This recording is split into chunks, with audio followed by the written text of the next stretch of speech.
ہمارے قاری رضوان صاحب نے اپنے دو بھائیوں کی شادی کے موقع پر یہ اہتمام کیا ہے، لیکن انہوں نے اس کی تیاری کافی وقت پہلے سے کی ہے۔ اس گھر کو سجایا بھی ہے، اس کو ڈیکوریٹ بھی کیا ہے، اس میں پتھر بھی لگایا ہے، تمام چیزوں کی تیاریاں کیا ہے، لیکن ان تیاریوں کے ساتھ انہوں نے ایک اہم کام بھی کیا ہے۔ وہ کام کیا ہے کہ انہوں نے کارڈ چھپائے ہیں اور اپنے عزیز و اقارب کو وہ دعوت نامہ پیش کیا ہے کہ فلاں دن ہمارے بھائیوں کی شادی ہے، آپ کو تشریف لانا ہے۔ لوگ آئے ہوں گے، لیکن آپ سنتے چلے، جس کو انہوں نے کارڈ نہیں دیا ہوگا وہ ان کے گھر پر نہیں آیا ہوگا، جس کو انہوں نے دعوت نامہ پیش کیا ہوگا، انہوں نے کارڈ دیا ہوگا شادی کا، وہی ان کے گھر پر آیا ہے، اسی نے کھانے کا اہتمام کیا ہے، اپنی اس دعوت کو قبول کیا ہے۔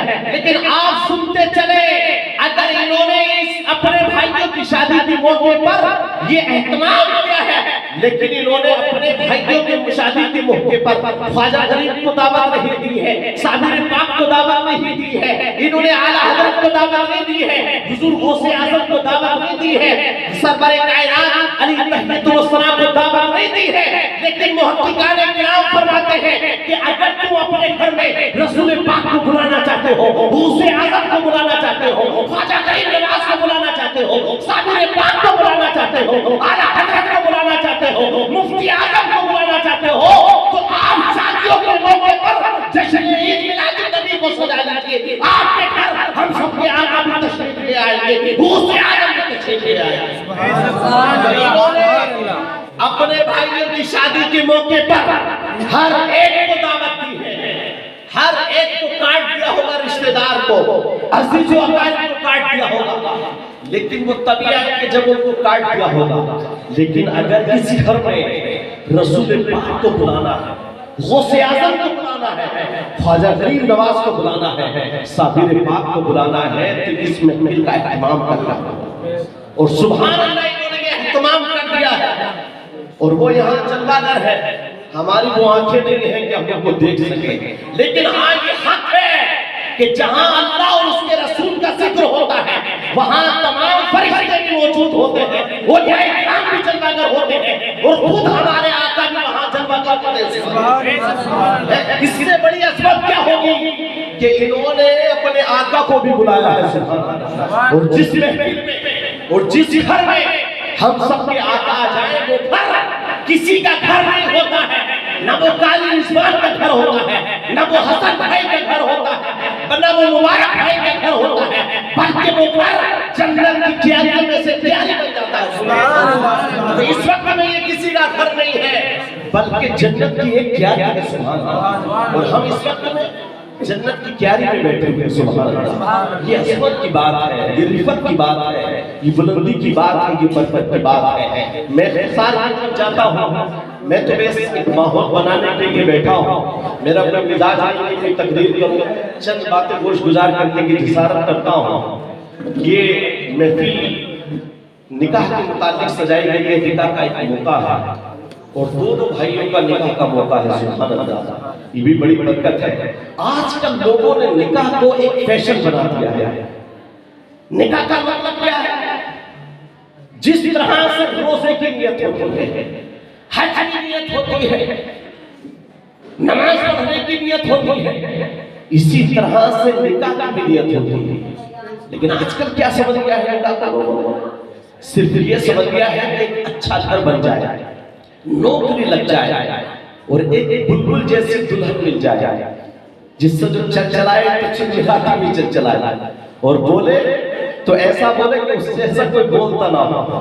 نکاح کی بھی نیت ہے، نکاح کی نیت کیا ہے کہ یا اللہ میں تیرے حبیب کی سنت کو ادا کرنے کے لیے جا رہا ہوں، اور میرا مقصد یہ ہے کہ اس کی برکت سے مجھے اولاد نرینہ عطا فرما، سبحان اللہ۔ اللہ کے رسول کی امت میں اضافہ کرنے کے لیے نکاح کرنا چاہتا ہوں، مولا مجھے تو بہتر اولاد عطا فرما، سبحان اللہ۔ اگر کوئی شرابی ہے وہ بھی یہ چاہتا ہے کہ میری اولاد نمازی ہو، میری اولاد عالم ہو۔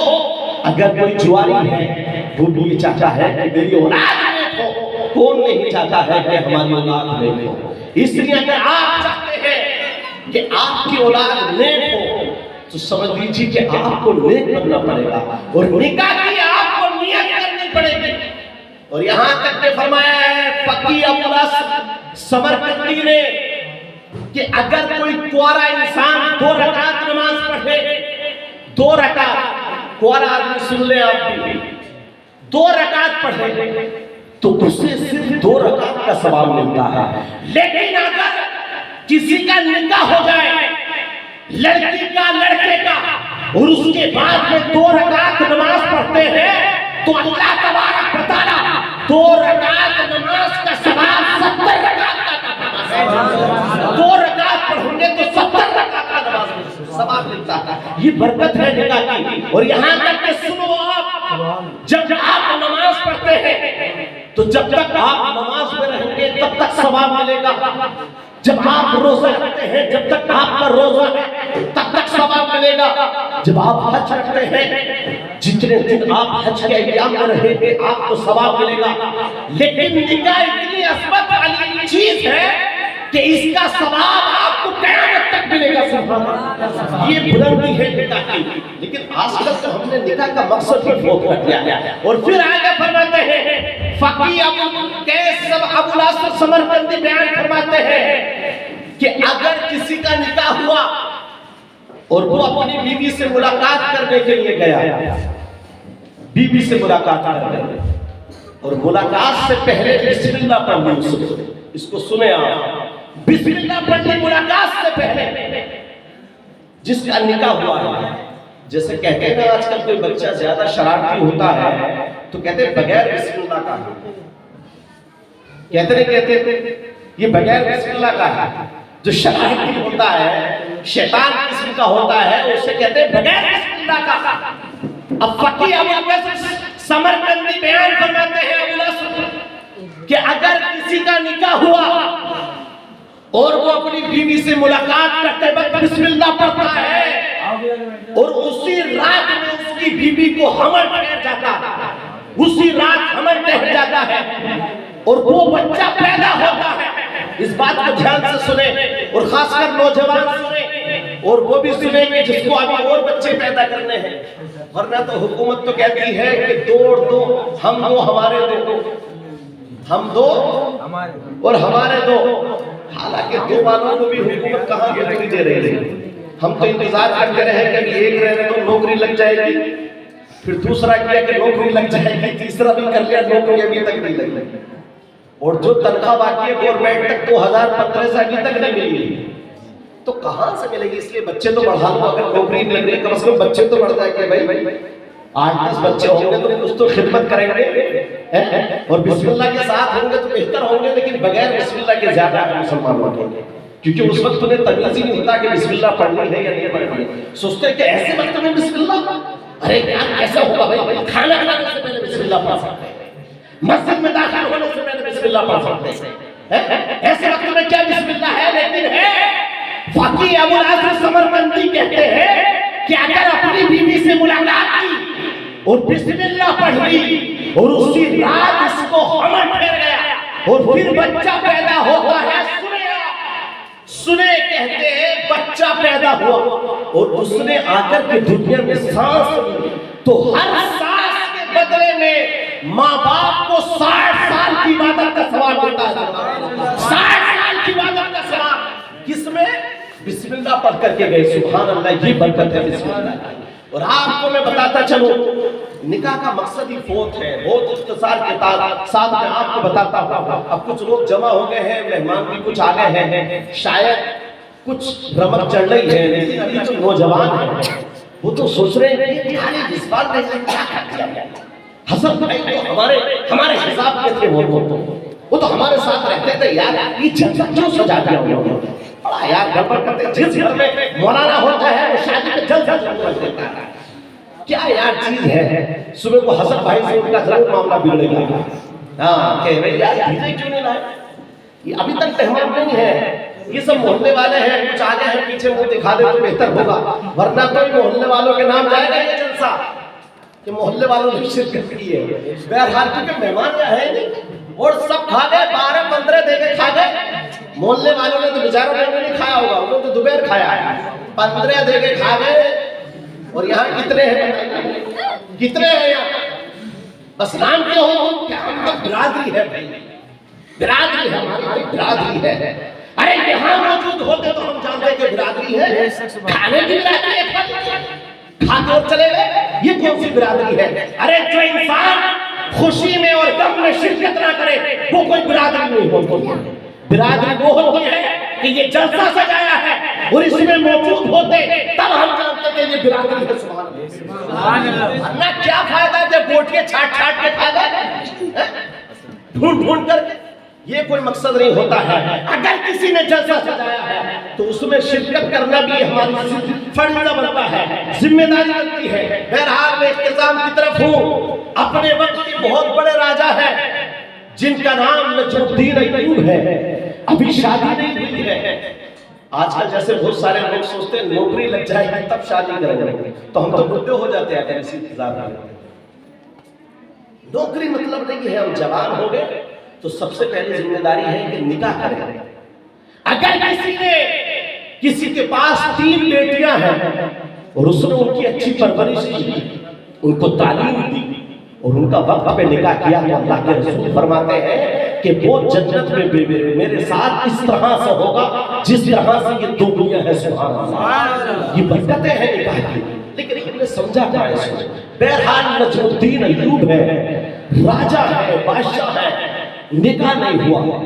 بھائی کہنے لگتے ہیں آپ راجا بھی بن گئے ہیں، شادی کیوں نہیں کر لیتے؟ نجم الدین ایوب کہتے ہیں میرے لائق کوئی لڑکی نہیں ہے کہ جس سے میں نکاح کروں۔ اب بھائی بگڑ جاتے ہیں، سوچتے ہیں کہ یہ راجا بن گیا ہے، شہنشاہ بن چکا ہے، اس وقت اس کی نظر میں کوئی معمولی لڑکی نہیں ہوگی، بلکہ اس کا مقصد یہ ہوگا کہ میں کسی شہزادہ سے شادی کروں۔ لیکن جب اتنا دیکھا کہ بھائی ناراض ہو چکے ہیں تو نجم الدین ایوب کہتے ہیں اے میرے بھائی تم نے کیا سمجھا میں کیسی لڑکی سے شادی کرنا چاہتا ہوں؟ اب آپ کہتے ہیں آپ نے یہ سوچا ہوگا کہ میں راجا ہوں، میں شہنشاہ ہوں، میں کسی شہزادی سے شادی کروں گا، ایسا نہیں ہے، بلکہ کیا ہے؟ تو بڑے بھائی پوچھتے کیا ارادہ ہے آپ کا، کیسی لڑکی سے شادی کریں گے آپ؟ تو نجم الدین ایوب کہتے ہیں آپ الفاظ سنیں، آپ آج جو ہم امیر بن جاتے ہیں، تھوڑا سا پیسہ آ جاتا ہے تو سوچتے ہیں کوئی امیر ساتھی ہمارے گھر پہ آئے، ہم کو ماروتی بھی ملے، ہم کو جہیز بھی ملے، ہم کو یہ بھی ملے، ہم کو وہ بھی ملے۔ لیکن نجم الدین ایوب نے کیا کہا ہے؟ آپ ان کا الفاظ سنیں۔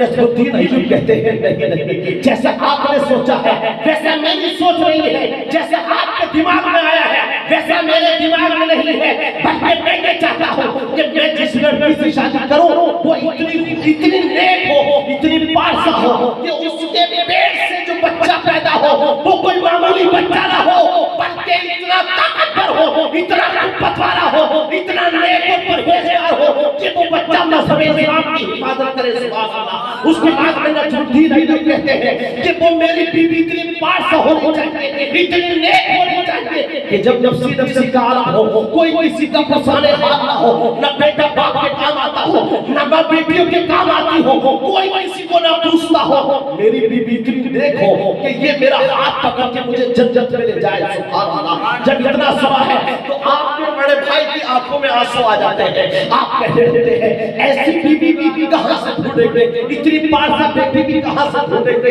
لیکن نجم الدین ایوب کہتے ہیں جب میرا ارادہ ہے اللہ نے انتظام کر دیا ہوگا۔ اپنے بھائی سے کہنے کے بعد میں مسجد میں چلے جاتے ہیں۔ جب پہلے کے لوگ پریشان ہوتے تھے، فکر زدہ ہوتے تھے، مفکر ہوا کرتے تھے تو اس وقت میں آپ مسجد جایا کرتے تھے، لیکن آج کے لوگوں کا حال کیا ہے؟ جب غمگین ہوتے ہیں، کسی فکر میں مبتلا ہوتے ہیں تو شراب پیتے ہیں، ایک بوتل سے نشہ نہیں اترتا تو دوسری پیتے ہیں، پھر جوا کھیلتے ہیں۔ اور آج کل تو ایسا نشہ ہے کہ نشہ کر کے ان کا دماغ چل گیا ہے۔ اگر انہیں کوئی دوسرا بندہ بات کرنے والا نہ ملا نشہ کرنے والے کو تو خود سے بات ہوتی ہے، خود ہی سے بلڈنگیں بناتے رہتے ہیں بیٹھے بیٹھے، ابھی تیسری منزل، ابھی چوتھی منزل، ابھی 5 کی۔ یہ کن کا حال ہے؟ نشہ کرنے والوں کا حال ہے۔ تو نجم الدین ایوب مسجد گئے اور مسجد جانے کے بعد 2 رکعت نماز پڑھتے ہیں۔ سبحان اللہ۔ اس کے بعد میں امام صاحب آئے، شیخ صاحب آئے، پوچھنے لگتے ہیں کیسے آنا ہوا؟ کہا حضور ایک ٹینشن ہے، ایک مسئلہ ہے۔ بات چیت ہونے لگی، لیکن اسی بیچ میں اختتام کی طرف جا رہا ہوں، جلدی سے سن لیں اس بات کو۔ اسی بیچ میں مسجد کے دروازے سے، کھڑکی سے لڑکی کی آواز آتی ہے۔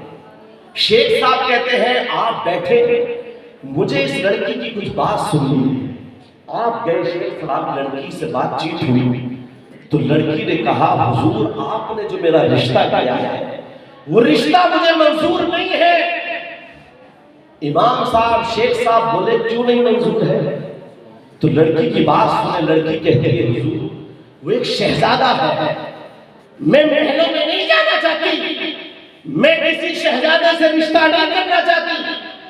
شیخ صاحب کہتے ہیں آپ کو تو باپ بھی نہیں ہے، آپ کی ماں ہے، بس میں نے سوچا کہ آپ نمازیں پڑھتی ہے، قرآن کی تلاوت کرتی ہے، تو کیوں نہ آپ کا رشتہ کسی شہزادے سے ہو جائے تاکہ اس کے محل کے اندر قرآن کی تلاوت ہو، نمازوں کا اہتمام ہو۔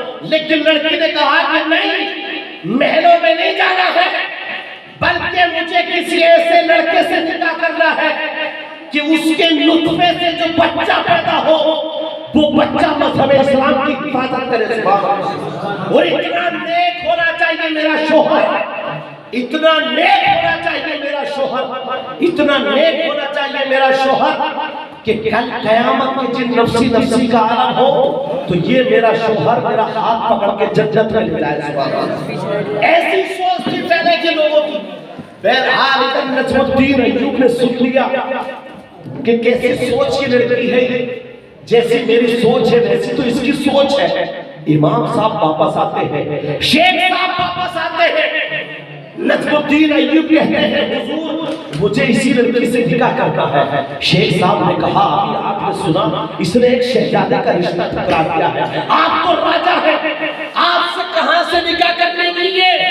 نجم الدین ایوب نے کہا کہ نہیں، جیسی اس کی سوچ ہے ویسی تو میری سوچ ہے۔ سبحان اللہ۔ تاریخ کے اندر موجود ہے کہ دونوں کا نکاح ہو جاتا ہے، لیکن آپ سنیں آپ کہ ان دونوں کے نکاح کے بعد جو بچہ پیدا ہوتا ہے وہ کوئی شاہ رخ خان، عامر خان، سلمان خان نہیں، بلکہ تاریخ کے اندر موجود ہے کہ ان دونوں کے نکاح کے بعد جو بچہ پیدا ہوتا ہے تاریخ نے اس کا نام سلطان صلاح الدین ایوبی رکھا ہے۔ جب ماں باپ نیک ہوتے ہیں تو بچہ سلطان صلاح الدین ایوبی پیدا ہوتا ہے، جب ماں باپ نیک ہوتے ہیں تو بچہ غوث اعظم پیدا ہوتا ہے، جب ماں باپ نیک ہوتے ہیں تو بچہ خواجہ غریب نواز پیدا ہوتا ہے، جب ماں باپ نیک ہوتے ہیں تو بچہ صابر علاء الدین پیدا ہوتا ہے، جب ماں باپ نیک ہوتے ہیں تو بچہ اعلیٰ حضرت پیدا ہوتا ہے۔ اس لیے اگر غوث اعظم نہ پیدا ہو سکے، خواجہ غریب نواز نہ پیدا ہو سکے، اعلیٰ حضرت نہ پیدا ہو سکے تو اس جلسے کی برکت سے ان کی غلام تو پیدا ہو جائے گا انشاءاللہ۔ کہہ دیجئے